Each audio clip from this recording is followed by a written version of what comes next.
ஈரோடு அருகில் விஜயமங்கலத்தில் அவர் கடந்த 17ஆம் தேதி கலந்து கொண்ட கூட்டம் கொங்கு சீமையின் வரலாற்றில் இப்படி ஒரு நிகழ்ச்சி நடந்ததில்லை என்கிற அளவிற்கு நடந்தது. அந்த விஜயமங்கலம் இப்பொழுது மக்கள் அதை விஜய் மங்கலம் என்கிறார். தாவேகா தான் காங்கிரஸோட கூட்டணியை விரும்புது, ஆனா காங்கிரஸ் விரும்பல அப்படின்னு இல்ல. நான் ஒரு காங்கிரஸ் சட்டமன்ற உறுப்பினரிடத்திலேயே கேட்டேன். இந்த உறுப்பினர் பேரை சொல்ல விரும்பல. காங்கிரஸ் கட்சியினுடைய மைண்ட் செட் இப்படி ஆயிடுச்சு, தாவேகா கூட தான் கூட்டணி வைக்கணும்னு. நாங்கள் தான் தாவேகாவை விரும்புகிறோம், கூட்டணி வைப்பதற்கான சூழல் கனியுமா என்று காத்திருக்கிறோம். நாங்கள் தாவேகாவின் தாவேகாவை தான் காதலிக்கிறோம், ஆனால் திமுகவை கல்யாணம் செய்து கொண்டோம் என்று அவர் என்னிடத்தில் சொன்னார். கடைக்கோடி தொண்டனுக்கும் அரசியல் அதிகாரம் வேண்டும் என்பதுதான் நண்பர் தொல் திருமாவளவனுடைய கோரிக்கை. அந்த கோரிக்கையை திமுக செவி சாய்க்காது. எல்லாம் தனக்கே என்று கருதுகிற திமுகவிடம் அதை தொல் திருமாவளவன் எதிர்பார்க்க முடியாது. ஆனால்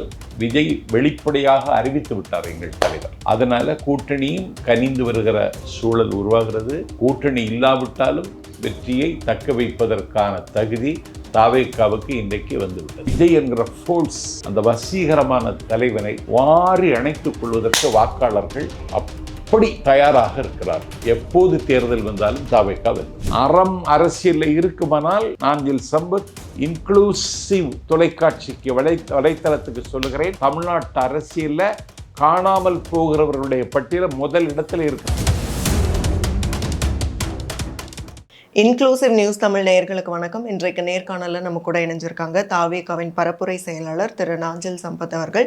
நிறைய கேள்விகள் கேட்க போறோம், வாங்க பேசலாம். வணக்கம். வணக்கம். அதாவது தாவேகாவை பொறுத்த வரைக்கும் தலைவர் விஜய் எப்போல்லாம் கூட்டம் கூட்டுறாரோ, அவர் எப்பெல்லாம் பேசுறாரோ அப்பெல்லாம் ஒரு பீக்ல இருக்கிற மாதிரி, அதாவது டிஎம்கே வர்சஸ் டிவிகே அப்படின்ற மாதிரி, டிவிகே ஒருவேளை ஆட்சிக்கு வந்துருமோ அப்படிங்கிற மாதிரி ரொம்ப ஹைப்ல இருக்கு அந்த டைம்ல. ஆனால் இப்போ கூட்டங்கள் இல்லை, விஜய் அவர்கள் எங்கேயும் போய் பேசலை அப்படிங்கும்போது அப்போது தாவேகாவுக்கான அந்த டெம்ப் ஒரு குறையுது. ஏன்னா இப்போ கூட்டணி யாரோட கூட்டணி அப்படின்னு பார்க்கும்போது தாவேகாவை நோக்கி எந்த கட்சியும் கூட்டணிக்கே வரலை, அந்த அளவுக்கு ஈர்க்கும் சக்தி தாவேகாவுக்கு இல்லை அப்படின்னு சொல்கிறாங்க. தாவேகாவுக்கு கூட்டம் நடக்கலைன்னு சொல்றது இமாலய மடத்தனம். டெய்லியும் நடக்குதா?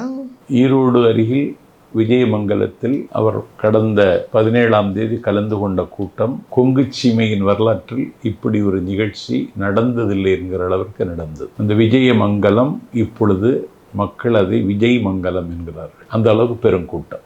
நேற்று கல்லெல்லாம் சிலை செய்த பல்லவன் சாம்ராஜ்யத்தின் தலைநகர் மாமல்லபுரத்தில் சமத்துவ கிறிஸ்மஸ் நிகழ்ச்சி நடந்து கழகத் தலைவர் விஜய் அதில் பேசிய பேச்சும், அதில் கலந்து கொண்ட கூட்டமும், அந்த ஆரவாரமும், மக்கள் முகத்தில் தோன்றிய அந்த மலர்ச்சியும், விஜய் ஆட்சிக்கு வந்துவிட்டார் என்று பேசக்கூடிய அளவுக்கு ஒரு பெரிய எதிர்பார்ப்பை தமிழ்நாடு முழுவதும் உருவாக்கி இருக்கிறது. கூட்டணிக்கு யாரும் வரமாட்டாங்க, கூட்டணிக்கு யாரும் வரமாட்டார்கள் என்று சொல்லுவதற்கு இன்றைக்கு பல பேர் முனைகிறார்கள். ஆனால் கூட்டணி இல்லாமலே ஆட்சி அமைக்கக்கூடிய தகுதி தாவேகாவுக்கு வந்துவிட்டது. கழகத்தின் பரப்புரை செயலாளர் என்ற நிலையில் நாஞ்சில் சம்பத் சொல்லவில்லை. மக்கள் திலகம் எம்ஜிஆர் ஆட்சி அமைக்கிற அந்த 77 பொழுதில் அவருக்கு வானமும் சிறகுமாக இருந்து திருச்சி சௌந்தரராஜன், காலத்தால் சீலத்தால் மூத்த பெரியவர், 1000 பிறை கண்ட அனுபவசாலி சொல்லுகிறார், கூட்டணி இல்லாமலேயே தாவேகா தமிழ்நாட்டில் வெற்றி பெறுவதற்கான வாய்ப்பு கனிந்திருக்கிறது என்கிறார். கிட்டத்தட்ட இதுக்கு முன்னாடி பார்த்தா 2016 தான் ஏடிஎம்கே சிங்கிள் மெஜாரிட்டியில் ஆட்சியை பிடிச்சாங்க. ஆனால் ஏடிஎம்கேக்கு இருக்கக்கூடிய அந்த கெப்பாசிட்டி டிவிகேக்கு இருக்கான்னு கேட்பாங்க. ஏடிஎம்கேக்கு இருக்கிற கெப்பாசிட்டியை விட தாவேகாவுக்கு கெப்பாசிட்டி இன்றைக்கு அதிகம்.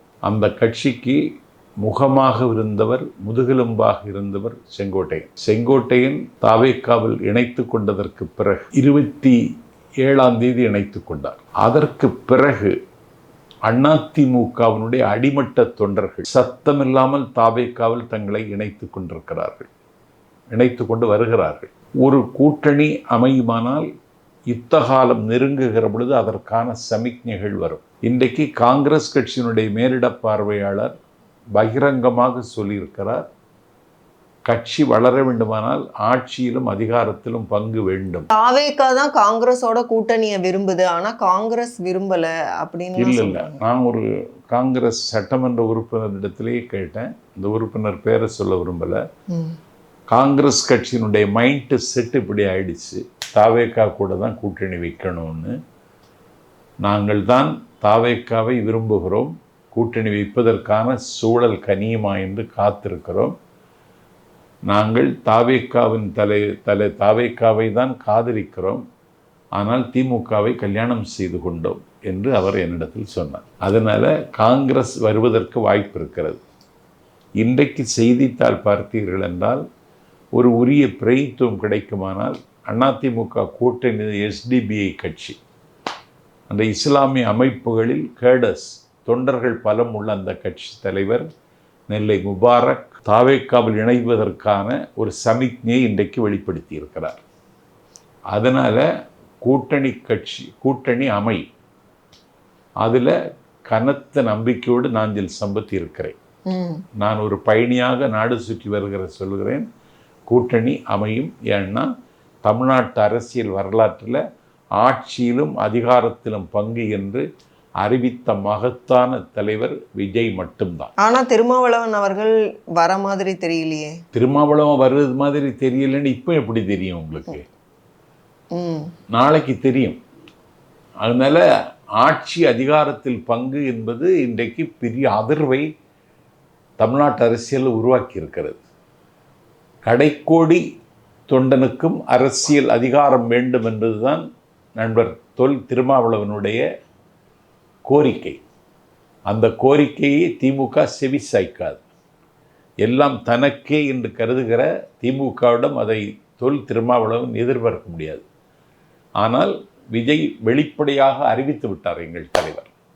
அதனால் கூட்டணியும் கனிந்து வருகிற சூழல் உருவாகிறது. கூட்டணி இல்லாவிட்டாலும் வெற்றியை தக்க வைப்பதற்கான தகுதி தாவேகாவுக்கு இன்றைக்கு வந்துவிட்டது. காங்கிரஸோட கூட்டணியை விரும்புது தாவேகா. அப்படிங்கும்போது தாவேகா ஒரு கிளீன் கவர்மெண்ட்டை கொடுக்கணும்னு தான் விரும்புது. ஆனால் காங்கிரஸ் ஏற்கனவே அதுவும் ஊழல் சார்ந்து நிறைய குற்றச்சாட்டுகள் காங்கிரஸ் கட்சி மீதும் வைக்கப்பட்டிருக்கு. சொல்லப்போனால் காங்கிரஸோட வீழ்ச்சிக்கு அவங்களோட ஊழல் தான் காரணம் அப்படின்னு சொல்லப்படுது.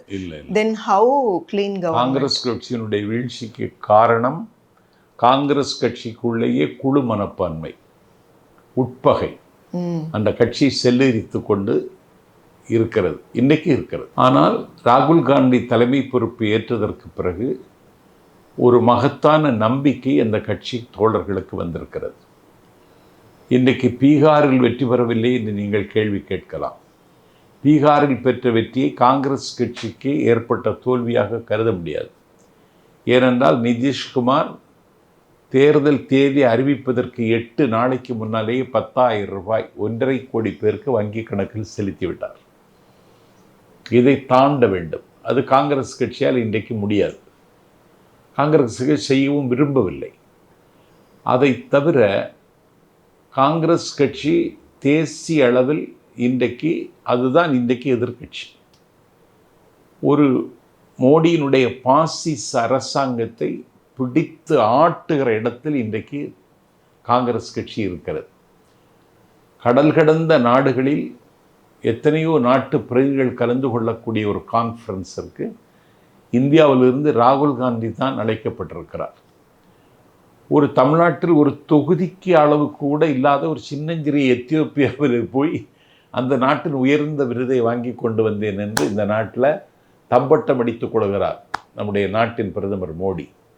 ஆனால் பண்டிட் ஜவஹர்லால் நேருவினுடைய குடும்பத்திற்கு அவர்கள் செய்த தியாகத்திற்குரிய மரியாதையை இந்திய வாக்காளர்கள் நேற்று கொடுத்தார்கள், நாளைக்கும் கொடுப்பார்கள். ஆகவே வடபுலத்தில் இன்றைக்கு அவர்கள் இருக்கிற செல்வாக்கு குறைந்திருந்தாலும் அதை மேனேஜ் பண்ணுறதுக்கு, பேலன்ஸ் பண்ணுறதற்கு தென்னகத்தில் அதற்கு செல்வாக்கு இருக்கிறது. கர்நாடகத்தில் காங்கிரஸ் கட்சியினுடைய ஆட்சி இருக்கிறது. அதே போல் தெலுங்கானாவில் காங்கிரஸ் கட்சியினுடைய ஆட்சி ரேவந்த் ரெட்டி தலைமையில் இருக்கிறது.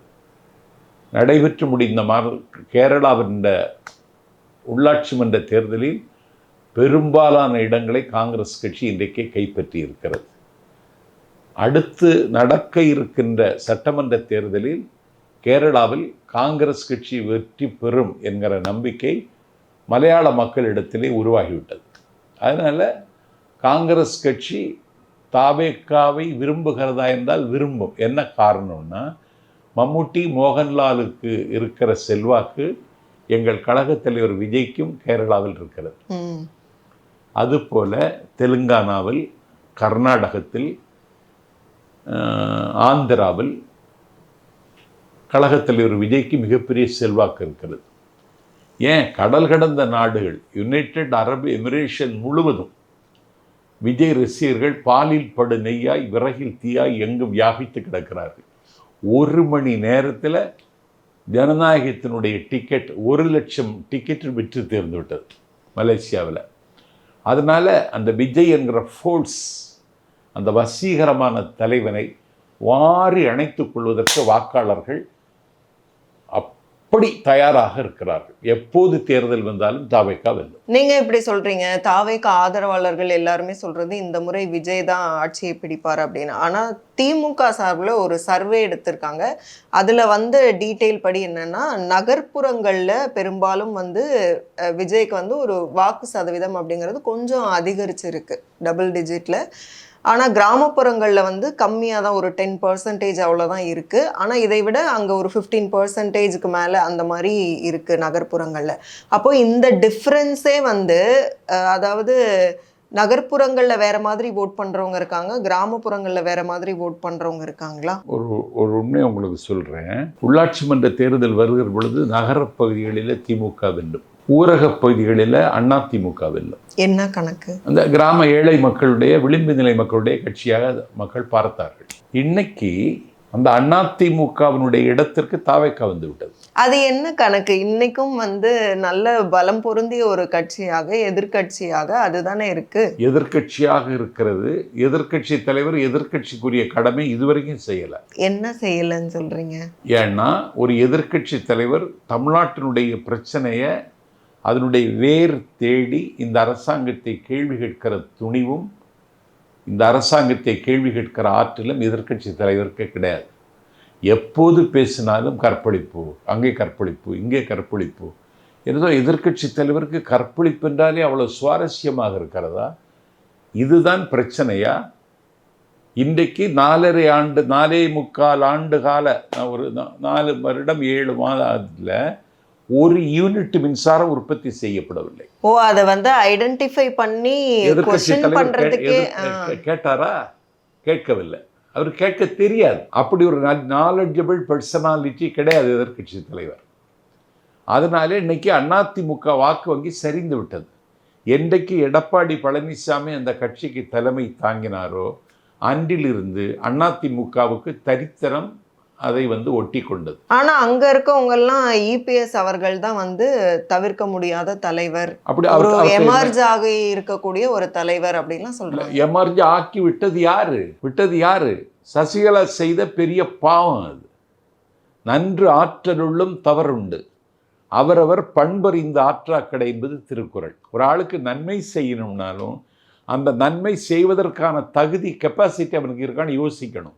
அது செய்யலையே அந்த அம்மா. அவனுக்கு தூக்கி கொடுத்துட்டு அவங்க ஜெயிலுக்கு போயிட்டாங்க. ஜெயிலுக்கு போயிட்டாங்களே, உனக்கு முதலமைச்சருங்கிற முடிசூட்டி தந்த அம்மாவை நீ என்ன காப்பாற்றினியா? காப்பாற்றுவதற்கு முயற்சி எடுத்தியா? நீ ஒரு மாநில முதலமைச்சருங்கிற அதிகாரத்தை பயன்படுத்தி அண்டை மாநிலத்தினுடைய முதலமைச்சரோடு இணக்கமாக பேசி அவரை காப்பாற்ற வேண்டும், எங்களுக்கு அவங்க தான் எல்லாமேன்னு சொல்லி ஒரு வார்த்தை சொல்லியிருப்பியா? நீ அவர்கள் பரப்பின அக்கரகாரம் சிறையில் அடைக்கப்பட்ட அடுத்த நிமிடமே நீ என்ன செய்த? நீ சசிகலாவை கட்சியை விட்டு நீக்கினாய். நீ அறம் அரசியலில் இருக்குமானால் நாஞ்சில் சம்பத் இன்க்ளூசிவ் தொலைக்காட்சிக்கு வலைத்தளத்துக்கு சொல்லுகிறேன், தமிழ்நாட்டு அரசியலில் காணாமல் போகிறவர்களுடைய பட்டியல முதல் இடத்துல இருக்கார் எடப்பாடி பழனிசாமி. நன்றி கொண்டவர்களுக்கு உய்வே கிடையாது, என்னன்றி கொண்டாருக்கு உய்வுண்டாம். அதனால அதிமுக தோத்துறோங்கிறீங்களா? அந்த தலைமை முதல்ல மாறணும். மாறுமா, மாற்றுவார்களா நமக்கு தெரியாது. ஆனா அதிமுகவினுடைய வாக்கு வங்கி சத்தமில்லாமல் தாவேக்கா என்கிற கருவூலத்துக்கு வந்து கொண்டிருக்கிறது. அது என்னது திருப்பி திருப்பி வந்து அதிமுக வந்து கூட்டணிக்கு பேச்சுவார்த்தை நடத்துறாங்க அப்படிங்கிற டாக்லாம் வந்து திருப்பியும் செய்திகள்ல அது வருது. 2 தடவை எங்கள் கழக தலைவர் விஜய் அதை மறுத்திருக்கிறார். அதிமுகவோடு கூட்டணியே கிடையாது, அதற்கான முகாந்திரமும் இல்லை, அதற்கான தேவையும் இல்லைன்னு அறிவிச்சிருக்காரு. பிஜேபியோட கூட்டணி வச்சதுனாலதான் ஏடிஎம்கேவோட கூட்டணி இல்லையா, இல்லைன்னா கூட்டணி வச்சிருப்பாங்களா? யாரு முதலமைச்சர்? அந்த டிஸ்பியூட் இருக்குல்ல, விஜய் தான் முதலமைச்சர். அப்போ வந்து பாசிபிலிட்டியே இல்ல வித் ஏடிஎம்கே. இந்த கிளியரன்ஸ் வந்து ஏன் யாருக்கும் வரமாட்டேங்குதுன்னு தான் தெரியல. நிறைய செய்திகள் அந்த மாதிரி வருது. ஸோ அதை தாண்டி வந்து நிறைய சின்ன சின்ன கட்சிகள் இருக்கு. ஸோ அதெல்லாம் வந்து தாவேக்காக்கு வருமா, இல்லை வந்து அதாவது சொல்றது தான் வந்து நீங்க ஜனவரியில பார்க்க போறீங்க, அப்புறம் வந்து செங்கோட்டையன் அவர்கள் மாதிரி இன்னும் நிறைய பேர் வந்து இணைவாங்கன்னு விஜயே சொல்றாரு. ஆனா மூவ்ஸ் ஒன்றும் அப்படி ஒன்றும் இல்லை. செங்கோட்டை அதுக்கான முயற்சி எடுத்து கொண்டிருக்கிறாரு. எல்லாரும் அவர்கிட்ட பேசிட்டு இருக்காங்க. 27ஆம் தேதி ஜனநாயக ஆடியோ லான்ச் வந்ததற்கு பிறகு அதனுடைய நடவடிக்கைகள் வேக வேகமாக தொடரும். அதிகாரத்தில் இருக்கிற அரசாங்கம் இப்பொழுதே விஜய் பார்த்து பயப்படுகிறது. அவர்களுடைய நிகழ்ச்சிகள் எல்லாம் ஃபெயிலியர் ஆயிட்டது இன்னைக்கு. இல்ல, அவங்க எடுத்த சர்வேல வந்து இந்த முறையும் திமுக தான் வெல்லும், ஆனா கடந்த முறை வாங்கின வாக்கு சதவீதத்தை விட குறைஞ்சு அப்படித்தான் அவங்க சொல்லுவாங்க. அதுக்கு நீங்க ஒன்றும் வைக்க வேண்டாம். இளைஞரணி செயலாளர் தம்பி உதயநிதியினுடைய முன்னெடுப்பில் ஒரு 2 நாள் அறிவித்திருவிழா என்று வள்ளுவர் கோட்டத்தில் நடந்தது. எப்படி இருந்துச்சு? உணர்ச்சி இல்லாமல் ஏண்டா வந்தோம்னு வந்தவன்லாம் நொந்து போகிற அளவுக்கு ஒரு நிகழ்ச்சியை நடத்தினாங்க. எல்லாருமே அட்டென்ஷனாக பார்த்த மாதிரி தானே இருந்தது. இல்லை அது மாதிரி இப்போ 2 நாள் நம்முடைய மாண்புமிகு முதலமைச்சர் அண்ணன் ஸ்டாலின் திக்கெல்லாம் புகழுகிற திருநெல்வேலி சீமையில் 2 நாள் விஜயம் செய்தார். எந்த நிகழ்ச்சிக்கும் கூட்டம் இல்லை, ஆரவாரம் இல்லை, எழுச்சி இல்லை, மகிழ்ச்சி இல்லை. செத்தவன் கையில் வெத்தலை கொடுத்த மாதிரி நிற்கிறான். ஏன்னா அவங்களுக்குலாம் சினிமா கவர்ச்சி இல்லை அப்படிங்கிறது தானே. இல்லை சினிமா கவர்ச்சி திமுக அப்படி உள்ள கட்சி இல்லைங்க. சினிமா கவர்ச்சியை நம்பி மட்டுமே இருந்த கட்சி இல்லை அது. ஆனால் இன்னைக்கு உங்களுக்கு அந்த எக்ஸ்பீரியன்ஸ் இருக்கு. முன்னாடி தலைவர்கள்லாம் பேசும்போது இந்த மாதிரி கூட்டம் இல்லாம இல்லைன்னா கூட்டம் குறைவாக அப்படி டிஎம்கே ஏடிஎம்கேல பார்த்துருக்கீங்க? திமுக கூட்டம் இன்னைக்கு என்ன நிலைமை ஆயிடுச்சுன்னு சொல்லவே எனக்கு சங்கடமா இருக்கு. ரூபாய் கொடுத்து கூட்டி கொண்டு வருகிறார்கள். ஒரு வட்டச் செயலாளர் பேரை சொல்ல விரும்பலை, 500 ரூபாய் முன்பணமே கொடுத்து விடுகிறார் அந்த வட்டத்தில் இருக்கிற அந்த பெண்களுக்கு. அவர்களிடத்தில் அவர் சொல்லுகிறார், நீங்கள் வாருங்கள், 8 மணிக்கு கூட்டம் முடிந்துவிடும், அதற்கு பிறகு நீங்கள் உட்கார்ந்திருக்கிற நாற்காலி நீங்களே எடுத்துக்கொண்டு போகலாம் என்கிறார். சேர் ஃப்ரீ போகிறவங்க, சேர் ஃப்ரீ. நாளைக்கு கேர் ஃப்ரீ கூட கொடுப்பாங்க. இப்படி ஒரு நிலைமைக்கு திமுக வந்தது எனக்கு வருத்தம் அளிக்கிறது. ஆகவே திமுக உள்ளீடற்று வருகிறது, திமுகவினுடைய ஊக்கம் குறைந்து வருகிறது, திமுகவினுடைய பிளாட்ஃபார்ம் மேடை வந்து இன்றைக்கு களைத்து போய் சோர்ந்து போய் ஒரு எதிர்பார்ப்பை பூர்த்தி செய்யாத காலி மேடையாக இன்றைக்கு ஆகிவிட்டது. ஆகவே திமுகவுக்கு யார் எதிராக இருக்கிறார்கள் என்றால் திமுக தொண்டர்களே எதிராக இருக்கிறார்கள். திமுகவுக்கு தான் ஓட்டு போடணும்னு ஒரு மைண்ட் செட் வாக்காளர்கிட்ட உருவாக்கணும், நம்பர் 1. 2வது, நம்முடைய கட்சியை வெற்றி பெற செய்வதற்கு உயிரை கொடுத்தாவது வேலை செய்வோன்னு சொல்லுகிற தொண்டர்கள் உயிர் துடிப்போடு நிற்கணும். இந்த 2லையும் இன்னைக்கு மைனஸ் ஆயிடுச்சு. இது 2ம் இன்னைக்கு தாவேக்காவுக்கு வந்துடுச்சு. அதனால வெற்றி பெறுவோம். மிக்க நன்றி உங்களுடைய நேரத்துக்கும் உங்களுடைய கருத்துக்களுக்கும்.